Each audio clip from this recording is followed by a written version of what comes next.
जैसे फ्रांस है, स्पेन है, अमेरिका है, यूके है ना। इन सारे कंट्रीज़ में एक बहुत बड़ा इशू चल रहा है आज के टाइम में, एक बहुत बड़ी प्रॉब्लम चल रही है। वहाँ के जो लोग हैं वो प्रोटेस्ट कर रहे हैं सरकार के ख़िलाफ़, सरकार की पॉलिसीज़ के ख़िलाफ़। बहुत सारी प्रोटेस्ट चल रही हैं आज के टाइम में।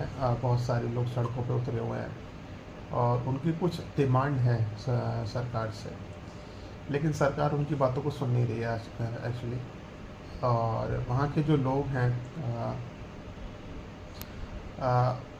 वो इमिग्रेशन पॉलिसी के ख़िलाफ़ प्रोटेस्ट कर रहे हैं। वहाँ की मतलब जो गवर्नमेंट है वो अपने देश में बाहर से बहुत ज़्यादा लोगों को बुला रही है और अपने देश में रख रही है। ज़्यादातर जो बाहर से लोग आ रहे हैं उनके कंट्री में वो हैं इस्लाम से रिलेटेड, मतलब मुस्लिम से, और पाकिस्तान है, और मतलब अलग अलग ऐसे ऐसे कंट्रीज से मुस्लिम फैमिलीज़ को बुला रही है वहाँ की गवर्नमेंट, और अपने घर पे मतलब अपने कंट्री में रुकवा रही है उनको। रुकने के लिए प्रॉपर जगह दे रही है, एकदम लग्जरी होटल्स में रुकवा रही है उनको। खाने के लिए फ्री फूड दे रही है उनको, कोई काम भी नहीं करना है, बस वहाँ पे रहना है जाके। तो इस तरीके से बहुत सारे जो वेस्टर्न कंट्रीज़ हैं वहाँ की गवर्नमेंट ने इमिग्रेशन के लिए, मतलब मास इमिग्रेशन के लिए एक बहुत सारी फेवरेबल पॉलिसीज़ बनाई हैं। रिसेंटली आपने सुना होगा, अभी कुछ दिन पहले जापान ने भी एक पॉलिसी बनाई है जिसमें कि वो अलग अलग देशों से लोगों को अपने देश में बुलाएगा और वहाँ पे उनको बसाएगा। तो भाई सवाल उठता है कि ऐसा कर क्यों रही हैं वहाँ की गवर्नमेंट्स, जो वेस्टर्न कंट्रीज़ हैं वहाँ की गवर्नमेंट ऐसा क्यों कर रही हैं। तो भाई वहाँ की गवर्नमेंट ऐसा इसलिए कर रही है क्योंकि वहाँ के कंट्री के लोगों ने शादी करना बंद कर दिया है, बच्चे पैदा करना बंद कर दिया है। बहुत कम लोग शादी करते हैं, बहुत कम लोग बच्चे पैदा करते हैं, और जो शादियाँ होती हैं उसमें से भी बहुत सारी शादियाँ, लगभग आधी शादियाँ जो है उनमें डाइवोर्स हो जाता है। तो इस वजह से वहाँ का फैमिली स्ट्रक्चर है वो टिक नहीं पा रहा है, राइट। और जब फैमिली स्ट्रक्चर ही नहीं टिक पाएगा तो फिर और बच्चे पैदा नहीं होंगे। बच्चे पैदा नहीं होंगे तो सरकार को गुलाम कहाँ से मिलेंगे, सरकार को वर्कर्स कहाँ से मिलेंगे, राइट। तो इसलिए वहाँ की पॉपुलेशन बहुत तेज़ी से मतलब गिरने लगी है बेसिकली। और इस चीज़ को देखते हुए ही वहाँ की गवर्नमेंट ने बाहर से लोगों को बुलाना शुरू कर दिया है अपने देशों में। लेकिन वहाँ के जो लोग हैं उनको ये चीज़ पसंद नहीं आ रही है, क्योंकि कल्चर में काफ़ी ज़्यादा डिफरेंस आ जाता है, राइट। अब पाकिस्तान के लोगों को अगर आप इंग्लैंड में ले जाके रखोगे तो वो फिर पाकिस्तान के लोग पाकिस्तान की तरह रहेंगे, अपने आसपास का जो एरिया है, अपने आसपास का जो कल्चर है वो उस टाइप से बना लेंगे, जो कि इंग्लैंड के लोगों को पसंद नहीं आएगा, राइट। तो इसलिए वहाँ की जो लोकल पॉपुलेशन है वो उस चीज़ के ख़िलाफ़ काफ़ी प्रोटेस्ट कर रही है, लेकिन गवर्नमेंट उनकी नहीं सुन रही है, और मेरे ख्याल से सुनेगी भी नहीं। क्योंकि गवर्नमेंट को चाहिए भाई लोग, गवर्नमेंट को चाहिए काम करने वाले लोग। अगर काम ही नहीं करने वाला कोई होगा तो देश की इकॉनमी गिर जाएगी, और फिर मतलब पूरा देश ही एक तरीके से कोलैप्स कर जाएगा, राइट। तो कुछ भी हो जाए, मेरे को लगता है कि आने वाले दिनों में, आने वाले सालों में ये चीज़ चेंज नहीं होने वाली है और बढ़ने ही वाली है, क्योंकि वहाँ के लोग शादी नहीं कर रहे हैं, राइट। तो भाई सवाल ये उठता है अब कि वहाँ के लोग शादी क्यों नहीं कर रहे हैं। जो वेस्टर्न कंट्रीज़ हैं बहुत सारी, फ्रांस है, अपना इंग्लैंड है, अमेरिका है, स्पेन है, बहुत सारे ऐसे कंट्रीज़ हैं, ऑस्ट्रेलिया है, जहाँ पे मोस्टली जो डेवलप्ड कंट्रीज़ हैं वहाँ पे लोग शादी क्यों नहीं कर रहे हैं। तो उनके शादी ना करने का सिर्फ़ और सिर्फ एक कारण है, सिर्फ एक वजह है उस चीज़ की, और वो है फेमिनिज़्म। वेस्टर्न कंट्री से ही मतलब पैदा हुआ है, वेस्टर्न कंट्री में ही पैदा हुआ है ये एजेंडा। और वहाँ की सरकारों ने, वहाँ के बिजनेसमैन ने, वहाँ के लीडर्स ने, वहाँ के पॉलिटिशियंस ने ही इस एजेंडा को बहुत पाला पोसा है, बढ़ाया है सोसाइटी में, और उसी का अंजाम है आज जो हमें देखने को मिल रहा है वेस्टर्न कंट्रीज़ में। वहाँ के लोगों ने शादी करना बंद कर दिया है। एक्चुअली फेमिनिज़्म क्या करता है, वेमेन के अंदर हेट भरता है मैन के ख़िलाफ़, और वेमेन को भड़काता है बेसिकली सोसाइटी में। और उनके दिमाग में ऐसी ऐसी चीज़ें डाली जाती हैं जो कि किसी भी सोसाइटी के लिए अच्छा नहीं है, और कोई भी सोसाइटी एग्जिस्ट नहीं कर सकती जहाँ पे फेमिनिज़्म बहुत ज़्यादा एक्सटेंट में होगा। वो सोसाइटी एग्जिस्ट कर ही नहीं सकती भाई, क्योंकि फेमिनिज़्म एक ऐसा एजेंडा है जो कि भाई फैमिली स्ट्रक्चर को टिकने नहीं देगा, क्योंकि वो वेमेन के दिमाग में हेट भरता है मैन के खिलाफ। तो वेमेन क्या है, फिर वो अपोज करने लगती है मैरिज स्ट्रक्चर को, पैट्रियार्की को, मैन को, और ये सारी चीज़ें फिर फैमिली स्ट्रक्चर को टिकने नहीं देती हैं और फिर वो कोलैप्स कर जाती है सोसाइटी। तो इस वजह से वहाँ की मतलब सोसाइटीज़, मतलब वहाँ की जो फैमिली स्ट्रक्चर है वो कोलैप्स करने लगा धीरे धीरे। बहुत ज़्यादा डाइवोर्स रेट बढ़ने लगे। अच्छा, डाइवोर्स रेट बढ़ने लगे तो क्या हुआ, फिर हस्बैंड को पैसा देना पड़ता है भाई, एलिमनी देना पड़ता है। तो 50% वहाँ का डिवोर्स रेट चलता है वेस्टर्न कंट्रीज़ में।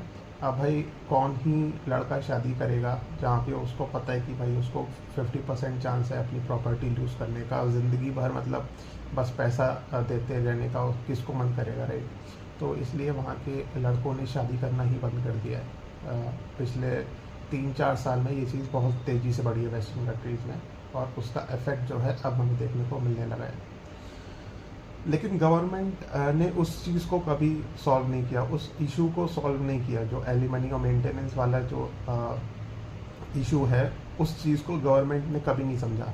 गवर्नमेंट ने हमेशा जो है सोसाइटी में फेमिनिज़्म को बढ़ाया और मैन को हमेशा दबाता चला गया, राइट।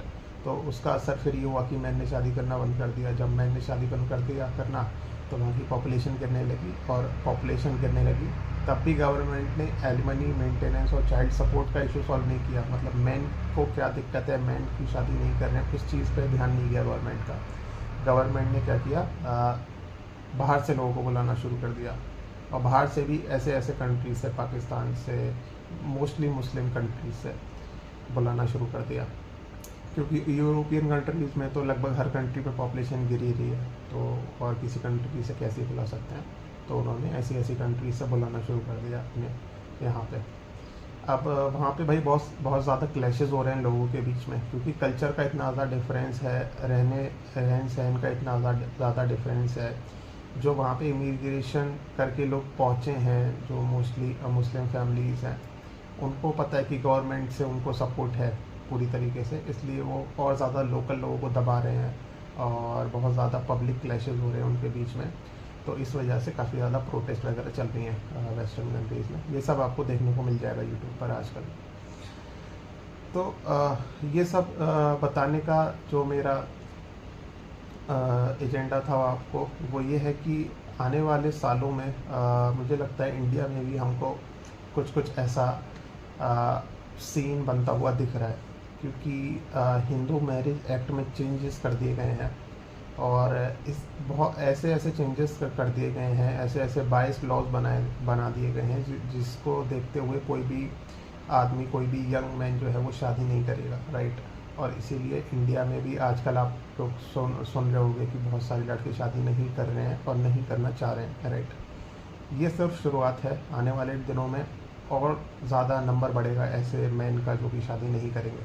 और ये सिर्फ और सिर्फ हिंदुइज़्म में हो रहा है, सिर्फ सनातन धर्म में ऐसा हो रहा है, क्योंकि जो लॉज चेंज करे गए हैं, जो मैरिज एक्ट में लॉ, मतलब जो मैरिज से रिलेटेड लॉज बनाए गए हैं, वो सिर्फ हिंदू मैरिज एक्ट में बनाए हैं। उसका जो है बाकी मजहबों से ज़्यादा कुछ लेना देना नहीं है, राइट। उनके लिए अलग लॉ है। तो भाई उनका फैमिली स्ट्रक्चर तो बढ़िया टिका हुआ है, बढ़िया बच्चे पैदा कर रहे हैं वो लोग खूब सारे। तो इससे क्या होगा, धीरे धीरे मेरे को लगता है कि हिंदू परिवार ऑलरेडी टूटना चालू हो गए हैं, लेकिन आगे चल के क्या होगा कि बच्चे, जो पॉपुलेशन होगी हिंदुओं की, वो कम होना शुरू हो जाएगी, बर्थ रेट बहुत तेज़ी से गिरने लगेगा। और आने वाले 3 से 4 सालों में गवर्नमेंट को भी इस चीज़ का अंदाज़ा हो जाएगा कि भाई हिंदू लोग शादी नहीं कर रहे हैं, इनकी पॉपुलेशन गिर रही है, आने वाले टाइम में इनकी पॉपुलेशन बहुत कम हो जाएगी। तो गवर्नमेंट से क्या करेगी, जो पॉलिसीज़ बनाएगी अपनी, जो अपना फोकस रखेगी, वो हिंदुइज़्म से हटा के बाकी मजहबों पे कर देगी।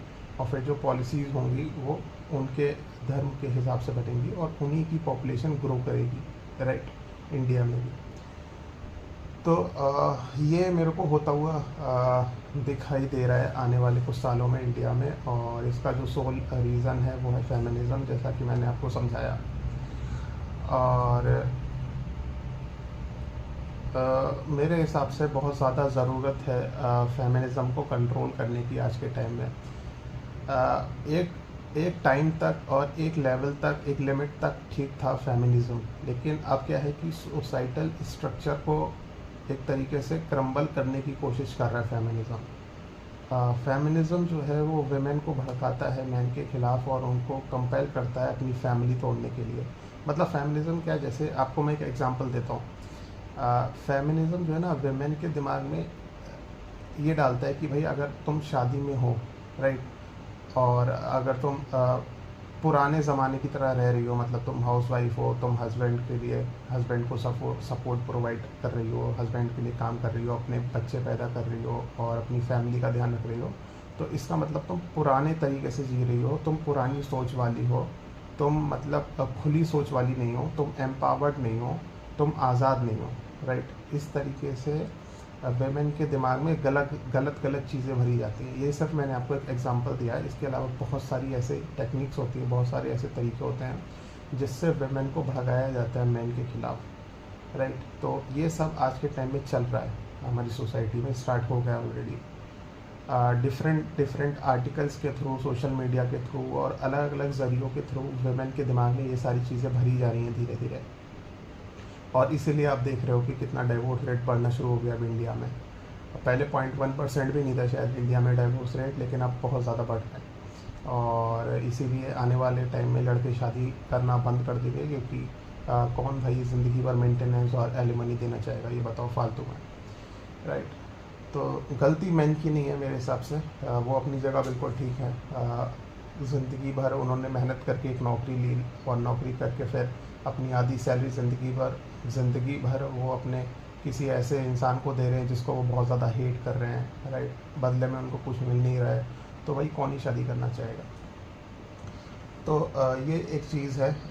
और बहुत सारे जो मैन हैं आज के टाइम में सोसाइटी में, वो इस चीज़ को समझ रहे हैं ऑलरेडी। जो यंग मैन हैं वो इस चीज़ को समझ रहे हैं, और वो समझ रहे हैं कि आने वाले टाइम में शादियों का रेट बहुत ज़्यादा गिरने वाला है। ठीक है, उससे मैन तो बच जाएंगे, लेकिन जो नुकसान होगा वो होगा हिंदुज़म का। हिंदुओं की पॉपुलेशन बहुत तेज़ी से गिरने लगेगी, और फिर उस हिसाब से सरकार जो है अपनी पॉलिसी चेंज कर देगी। सरकार उन हिसाब से मतलब सरकार को क्या पॉपुलेशन चाहिए होती है, सरकार को लोग चाहिए होते हैं देश में, तो वो ऐसे ही रिलीजन को सपोर्ट करेगा, करना शुरू कर देगी गवर्नमेंट, जिसकी पॉपुलेशन ज़्यादा है और जो ज़्यादा बच्चे पैदा कर रही है, राइट। तो ये एक चीज़ है मेरे हिसाब से। आज के टाइम में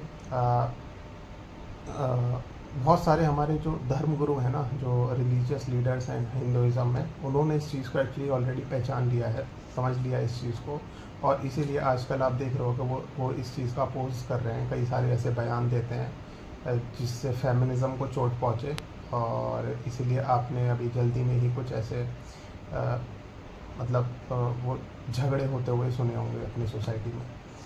मेरे ख्याल से ज़रूरत है फेमिनिज़म को काउंटर करने की, उसके खिलाफ़ बोलने की। अगर वो कोई गलत एजेंडा फैला रहा है फेमिनिज़म, तो उस पर ध्यान देने की और उसको रोकने की, तभी हमारा हिंदुज़म बच सकता है भाई, हमारी सोसाइटी बच सकती है, हमारा समाज बच सकता है, और आने वाला टाइम फिर बहुत ख़राब है मेरे हिसाब से तो।